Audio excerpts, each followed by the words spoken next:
I went to a popular bar with my friends on a Saturday night in early October, and I went up to a group of guys to ask one of them what kind of beer they were drinking, since it looks like a tasty, hazy IPA that I would enjoy. Colorado things. Okay.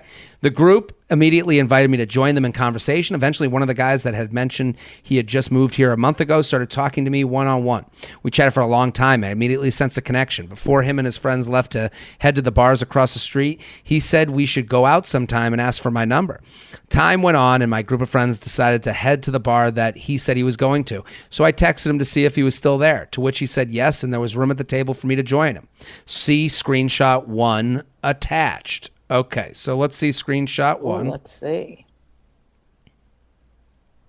Wait, she labeled them. Okay, screenshot 1 starts with, we'll blur out his name and her name.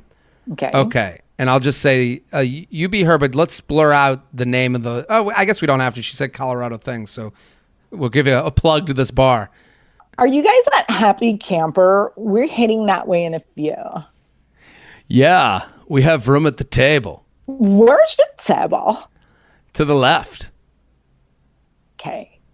3 days pass. Okay.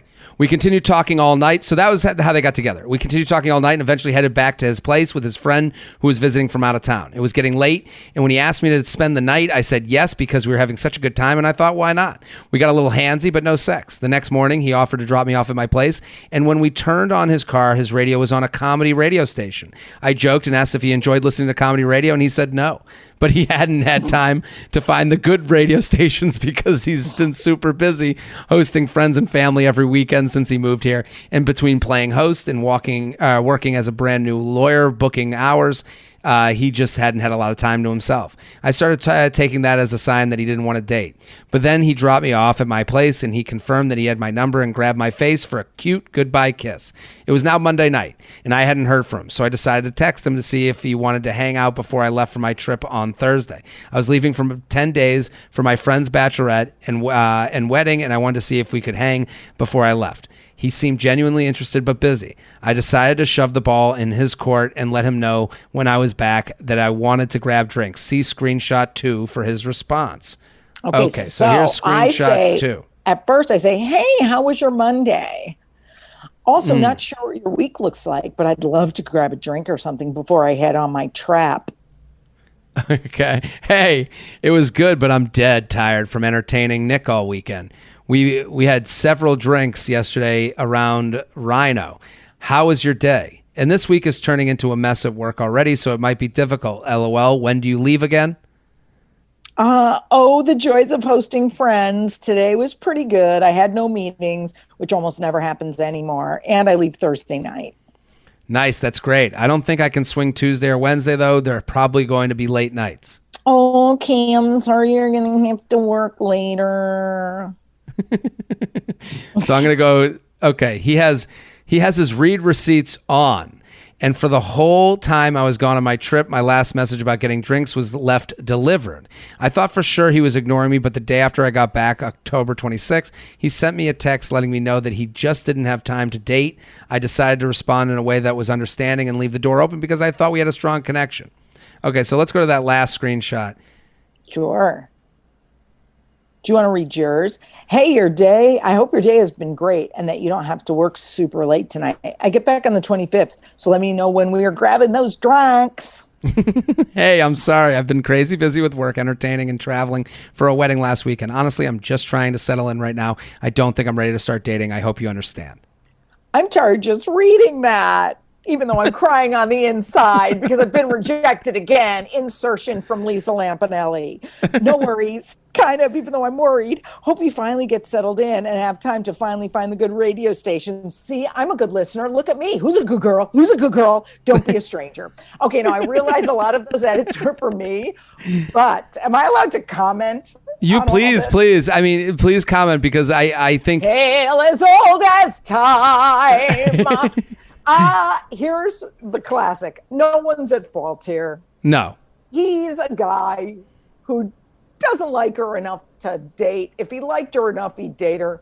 Just like Miranda said on that classic episode of Sex and the City, he's just not that into you. When they find the right person, whether it's a girl or a guy, we will have the time. Suddenly the Thursday night is able to be squeezed in, or the Tuesday, and it doesn't matter that you're settling in or hosting family and friends, and all the little jokes we make to get them to be roped back in are not going to work. He's not that into you, and it's okay. Someone will. I think you're right. I mean, she writes, my question is this. Do you think it would be worth my time to reach out again in a month or so, or to give him time to settle in?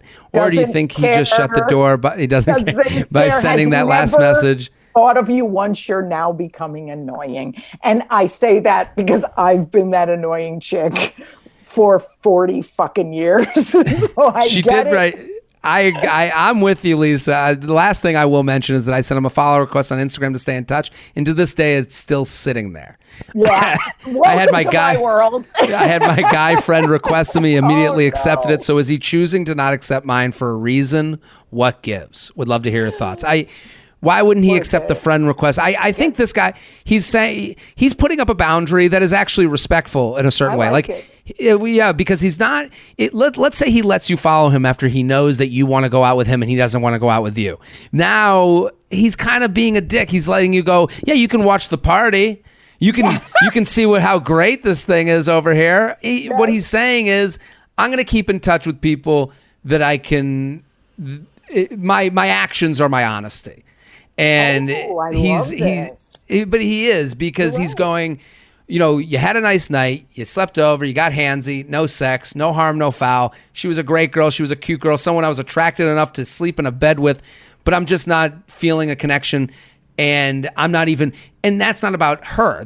I'm not even giving the time to a connection, but I know it ain't you, right. and that's okay. And you're right, Jared, when you know it, you know it. And, do you remember I hate that all my references are movie references and TV, but I'm always right about these things. There's very good lessons in these things. There was a movie that was beautiful called 500 Days of Summer, where Jason Gordon-Levitt had tried to make it work with Zooey Deschanel's character. And once she moves on to find real love, he says, how did you know? And she said, because I felt that thing I never felt with you. And while it stings him, she's absolutely right. You have to feel that thing. And I think this guy's been mad respectful. He's said, hey, I just don't have time for this now. It's kind of hard to say to a girl, oh, I don't like you enough. So he said the right thing for someone his age. And I think that's just great. And women, this is me too, and this is about business too, we tend to overthink everything. If I had called you, Jared, and I texted you and I go, hey, man, I saw you had Jessica Kirsten on your podcast. I really am a fan of yours and I love her. Do you want to have me on? And I saw that you read it 5 days ago. And I'd be like, oh, my God, this motherfucker, he hates me. He probably thinks I'm a racist because of my comedy in the past. He probably thinks I'm disgusting and too old. So I'm in my head. And instead, you have a life, too. So we forget they have a life, too. So she's spinning. So don't spin. Everything's okay. The right person does always come along. Don't forget to like the video you just watched. I have many more. Subscribe to the channel right now.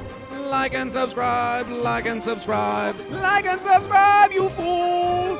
There's even a bell you can click to. Now you've got your week set Monday through Friday. I'm here for you.